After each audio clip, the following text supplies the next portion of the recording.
Hello everyone, welcome to ExamBee. With ExamBee you can prepare 50% faster. मेरा नाम है सुनील पुंडीर और मैं स्वागत करता हूं आपका हमारे इस एग्जाम बी यूट्यूब प्लेटफॉर्म पर। सो गाइज, आज हम बात करने वाले एनआईसीएल एओ का जो आपका एग्जाम होने वाला है उसके रिगार्डिंग। हमारा एग्जाम जो है वो 20 जुलाई को शेड्यूल्ड है। नोटिफिकेशन आपका आउट हो चुका है और फॉर्म फिलिंग अभी चल रही है। तो अगर आपने फॉर्म फिल नहीं किया तो प्लीज आइए फॉर्म को फिल कीजिए। अच्छी जॉब है, अच्छी वैकेंसी है, इसके लिए हम यहाँ पर अच्छे से मेहनत इस बार कर सकते हैं। तो यहाँ पर आप देख सकते हैं जर्नलिस्ट और स्पेशलिस्ट पोस्ट दोनों के लिए यहाँ पर वैकेंसीज काफी सारी आई हुई हैं। टोटल जो पोस्ट है यहाँ पर वो काफी अच्छा नंबर एक पोस्ट का है। लगभग 270 के आसपास हमें जो पोस्ट है वो देखने के लिए यहाँ पर मिली है। 276 पोस्ट यहाँ पर देखने के लिए हमें यहाँ पर मिली है।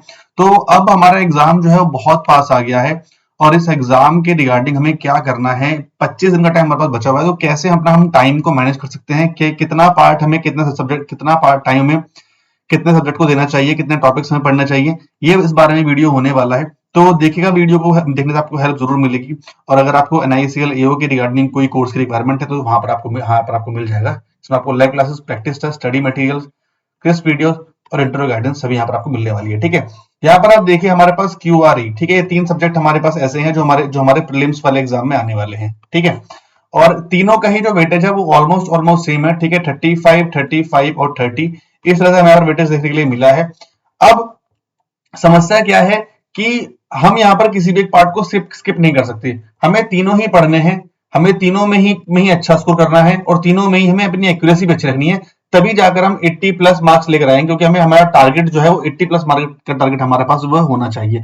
अब 25 दिनों में कैसे हमें टारगेट रखना है और कैसे हमें मॉक टेस्ट को सॉल्व करना है, ये भी हम यहाँ पर समझने वाले हैं इस चीज में। तो आप यहाँ पर देखिए, अगर मैं बात करता हूं, लास्ट बनाता है कि लास्ट जो कट ऑफ थी वो 79.5 थी, उससे पहले 65 थी। तो आप देखिए इस बार भी हमें 80 का जो है टारगेट वो रखना है और सेक्शनल कट ऑफ से हमें ज्यादा मतलब होना नहीं चाहिए, क्योंकि हमें मिनिमम 25 प्लस हर एक में टारगेट करना होगा मिनिमम। ठीक है, 25 प्लस टारगेट करेंगे हम। इसमें अगर टॉप चलो 30 है तो 20 कर सकते हो, बट इसमें 25 और 25, ठीक है, तब जाके हम जो है वो 80 के आसपास अपना जो है स्कोर यहाँ पर वो लेकर आएंगे। तो जैसे कि आप यहाँ पर देख सकते हैं, इंग्लिश की अगर बात करता हूँ, लास्ट टाइम क्या हुआ था, आप यहाँ पर देखिए सबसे इंपॉर्टेंट टॉपिक क्या है ना, आपके सिलेबस और इलास्टिक कट ऑफ है। इंपॉर्टेंट टॉपिक क्या है, तो आप यहाँ पर देखो, जब आप इंग्लिश को पढ़ोगे, ठीक है, अगर आप 10 घंटे भी अगर आप पढ़ रहे हो तो 10 में सबको आपको इक्वल टाइम जो है देना है।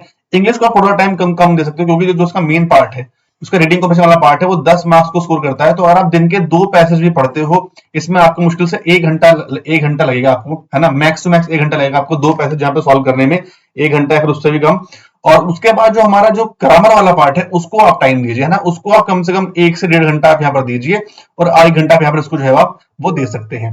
रेस्ट बाकी जो टॉपिक्स हैं ये सभी हमारे जो है ग्रामर से ही हमारे निकलेंगे। तो आपको जो है ग्रामर पढ़नी है और इनकी प्रैक्टिस करनी है, इतना पार्ट आपको यहाँ पर करना है। अगर बात करें रीजनिंग की, आप रीजनिंग में देखिए यहाँ पर 20 जो मार्क्स है हम वो पजल एंड सिटिंग से एक्सपेक्ट कर सकते हैं। 20 मार्क्स आएंगे पजल एंड सिटिंग से। तो ऑब्वियसली बात है, 3 से 4 घंटे अगर हम रीजनिंग को पढ़ रहे हैं, इतना पढ़ना चाहिए हमने, कम से कम 2 घंटे जो वो रीजनिंग को देने हैं और बाकी जो टाइम है वो हमें रिमेनिंग पार्ट को जो है वो देना पड़ेगा यहाँ पर, तभी हमारी चीजें जो है सॉल्व हो पाएंगी। अगर मैं 20 क्वेश्चन यहाँ पर अगर मैं ठीक कर देता हूँ विद फुल एक्यूरेसी, तो 20 मार्क्स मैंने स्कोर कर लिए, बाकी जो चीजें हैं मैं वो इन टॉपिक से अपने जो है स्कोर कर सकता हूँ।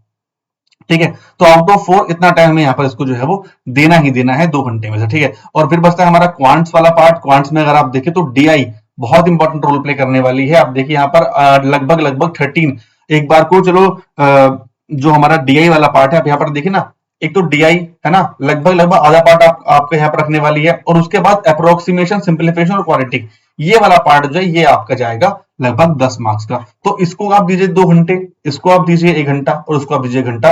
तो मिनिमम, ठीक है, 10 से 12 घंटे की हमें पढ़ाई करनी है, जिसमें से हम 8 या 5 घंटे के जो है वो दे सकते हैं और 2 घंटे में देंगे बाकी टॉपिक को। टाइम बहुत कम बचा है, चीजें हमें ऐसे ही करनी पड़ेंगी, क्योंकि इतने कम टाइम में चीजें इस तरह से यहाँ पर हो सकती हैं। बाकी अगर आपको प्रैक्टिस के लिए रिक्वायरमेंट है, प्रैक्टिस के लिए क्वेश्चन जो है वो करने हैं, तो कोर्स के लिए मैंने आपको बता दिया है। कोर्स में हमारे पास स्टडी मटेरियल यहाँ पर पीडीएफ जो है वो अवेलेबल है, स्टडी मटेरियल्स को हम स्टडी नोट्स बोलते हैं यहाँ पर, और टेस्ट की फॉर्म में भी आपको जो है यहाँ पर क्वेश्चंस मिल जाएंगे प्रैक्टिस करने के। तो प्रैक्टिस करने के लिए काफी कुछ है, बस आपको एक टाइम जो है वो लगाना पड़ेगा, किस किस तरह से आपको चीजें करनी है, ठीक है। तो कोशिश कीजिएगा 10 से 12 घंटे आप पढ़ाई करो, है ना। इंग्लिश को आप 1% थोड़ा कम टाइम दे सकते हो, और इंग्लिश को में अच्छा स्कोर करना दैट इज पॉसिबल। कि हाँ, इंग्लिश में अगर अगर इंग्लिश 3-4 महीने से आप पढ़ रहे हो, तो हाँ उसमें पॉसिबल है कि आप 25 प्लस मार्क्स लेकर आ जाओ। तो हर एक का टारगेट, इंडिविजुअल टारगेट हमें मिनिमम 25 रखना है, मैक्सिमम तो आप 30, 32, 33 भी आप जो है वो कर सकते हो, ठीक है।